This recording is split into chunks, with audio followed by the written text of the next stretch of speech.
menciona, ni lo menciona. Yo, que todavía creo que me siento altruista y considero que siempre el actuar es de buena fe, pienso que lo que les voy a leer, el legislador en su espíritu lo hace extensivo al 89, y si el legislador no lo hace, yo por lo menos en mis escritos lo voy a empezar a hacer. Y dice: por esta razón se elimina el automatismo hasta ahora vigente, introduciendo un mecanismo más flexible que permita a los jueces y tribunales adecuar la responsabilidad criminal a la gravedad del hecho y a la personalidad del delincuente. Pero ustedes saben respecto a qué hablas, ¿a sobre qué lo dice? Sobre la libertad vigilada. No lo dice sobre el artículo 89. Cuando yo lo empiezo a leer dije, coño, qué bien. No. Lean. Quien tenga el Código Penal con la modificación, busquen.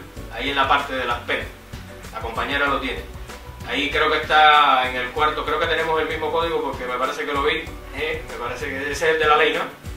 Creo que está en la segunda página, en la primera página, ahí en el cuarto o quinto párrafo. Habla sobre la libertad vigilada. Por lo tanto, yo esto lo voy a traspolar. Yo lo voy a traspolar cuando haya que hacer un recurso de apelación o lo que me toque hacer.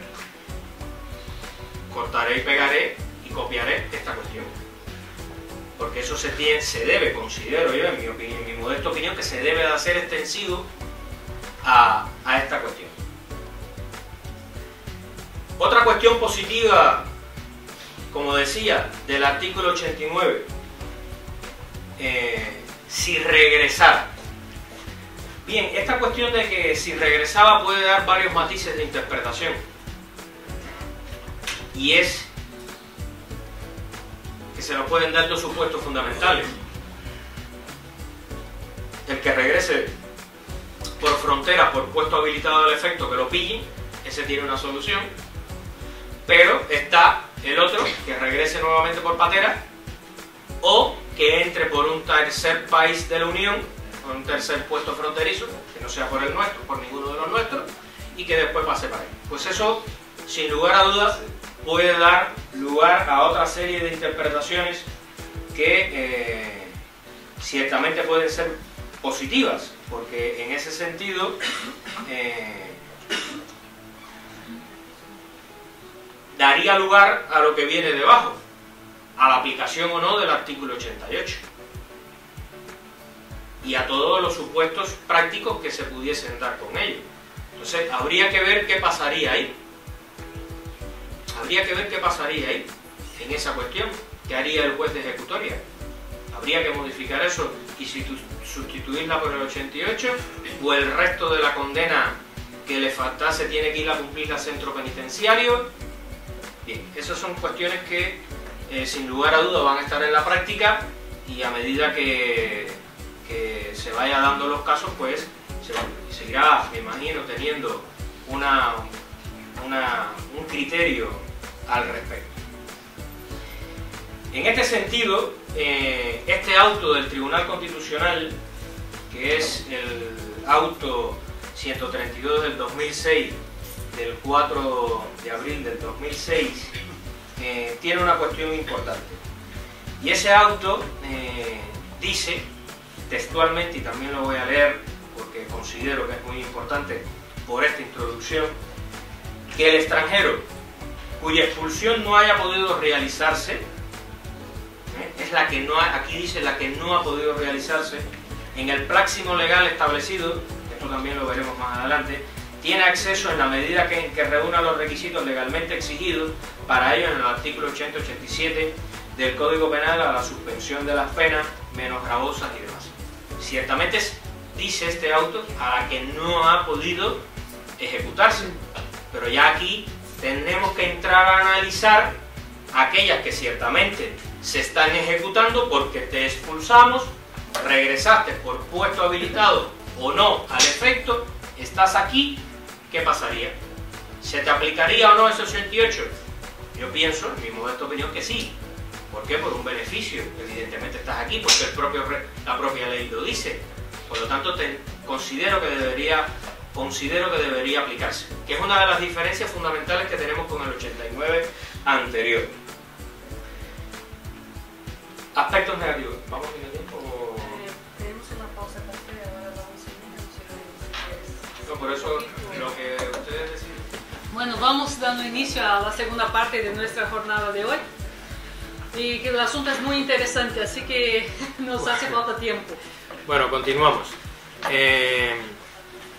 Sé que, repito, lo más importante es el debate de todas estas cuestiones y vamos a llegar a ello. Trataré de apurarme un poco más, pero yo repito, creo que es, por lo menos como yo veo el tema, es imprescindible tener una base sólida, o lo más sólida posible, la información más amplia posible, porque es la que nos va a permitir después poder discutir con mayor fundamento y mayor criterios de razonabilidad y argumentación ante sus señorías, porque es lo que nos va a llevar a ello.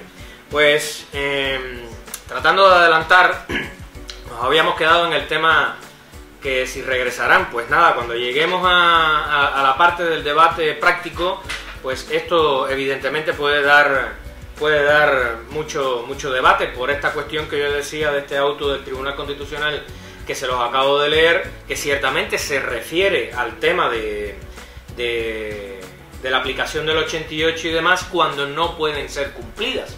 Pero ¿qué pasaría si tú has regresado y has cumplido? ¿Qué se haría con esa pena, ese periodo de cumplimiento? ¿Comenzarías nuevamente el cumplimiento íntegro? Pues esas cuestiones en realidad son cuestiones prácticas que sin lugar a duda también la debatiremos y llegaremos a ello. En cuanto a los aspectos negativos de la ley, del artículo 89 de la ley 5, que yo considero que pudieron haber sido solucionados dando una mejor redacción, es que en la forma en que está redactada ciertamente se mantiene todavía en que serán sustituidas las penas, lo dice así, y por lo tanto en ese sentido las sentencias que acabamos de mencionar o las que están puestas ahí no han sido... Pienso que hubiese podido haberse puesto la misma redacción que tenía el anterior 89, es decir, el del 95. Sigue teniendo, es un problema que mencionaba ahorita y que en la vida práctica creo que dará mucho juego, es el tema de en un procedimiento posterior, es decir, dice que podrá acordarse expulsión en un auto motivado posterior, es el párrafo segundo del artículo 89, por lo tanto evidentemente eso será en ejecución de sentencia y traerá como consecuencia lo que hemos valorado. Primero que todo, si se ha puesto en la quinta de las conclusiones o no se ha puesto en la quinta de las conclusiones, y si en realidad ya la sentencia es firme, no fue recurrible y ha llegado trámite de ejecución y se le va a aplicar el 89, ahí entramos en la otra dinámica. ¿Es beneficiario al condenado? ¿Es beneficioso al condenado? ¿Los principios de la pena que habíamos dicho se aplicarán si ya tú estás en planes de resocialización, integración y demás? Son cosas que debemos entrar al debate ahorita. Yo no tengo la respuesta, tengo mi opinión, pero creo que no es una respuesta ni consolidada ni acabada. Pero es un tema que está ahí. ¿Qué pasará? No te han sancionado a pena de expulsión, tienes una privativa de libertad. Esa privativa de libertad, digamos que haya sido sustituida. Dice aquí que se podrá, en auto motivado posterior, modificar. La casuística puede ser amplia.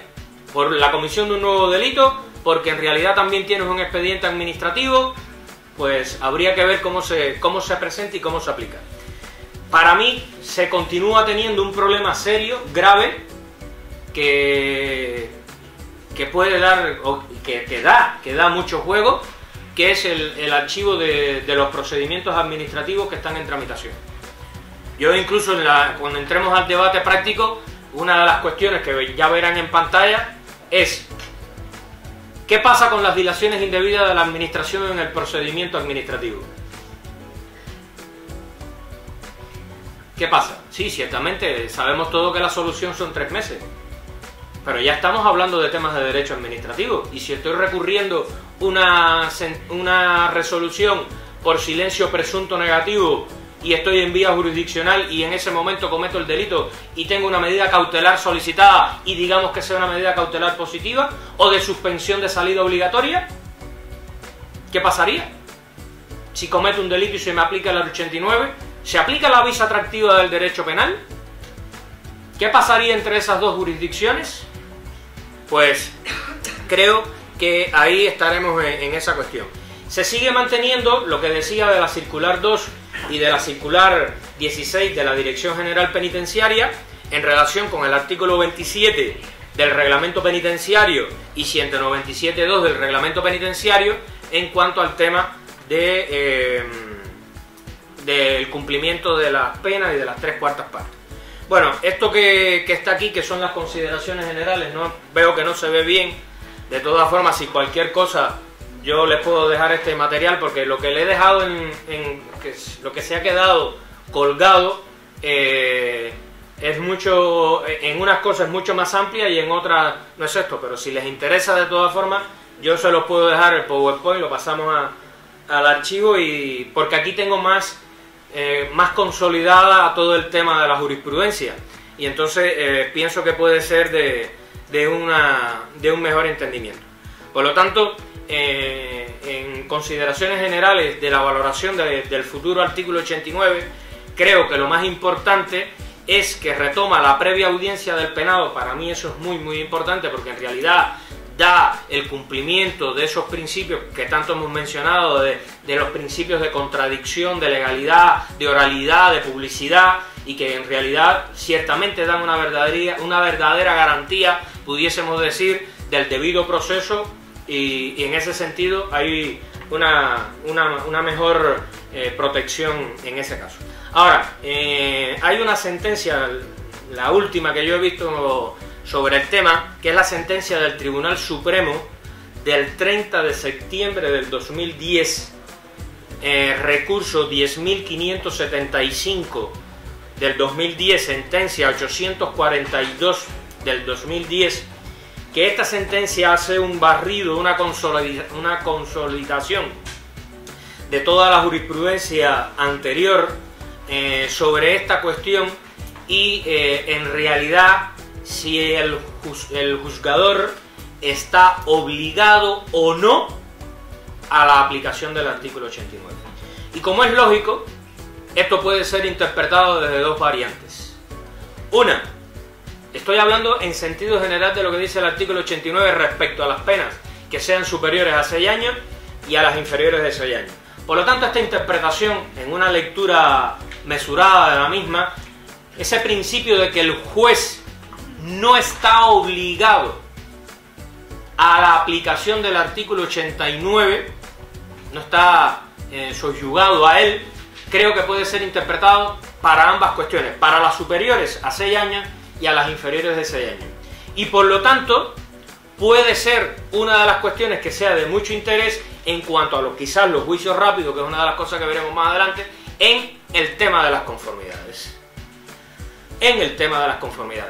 Ahí, sobre el tema de los juicios rápidos, que lo debatiremos más adelante, pasa lo mismo que lo que yo decía hace unos minutos atrás. Vamos a ver, ¿por qué se crea ese procedimiento especial? ¿Con qué razón? ¿Con qué beneficio? Si vamos a la exposición de motivos, precisamente para lograr una justicia más rápida, más ágil, pero además porque se le va a dar un beneficio al justiciable, la reducción del tercio. ¿Correcto? Entonces, digamos que ahí, en un caso de ese tipo, no se aplique el 89, se reduzca el tercio. Ustedes saben que en el juicio rápido, si decimos es firme, no hay apelación, ya eso es directamente a ejecutoria.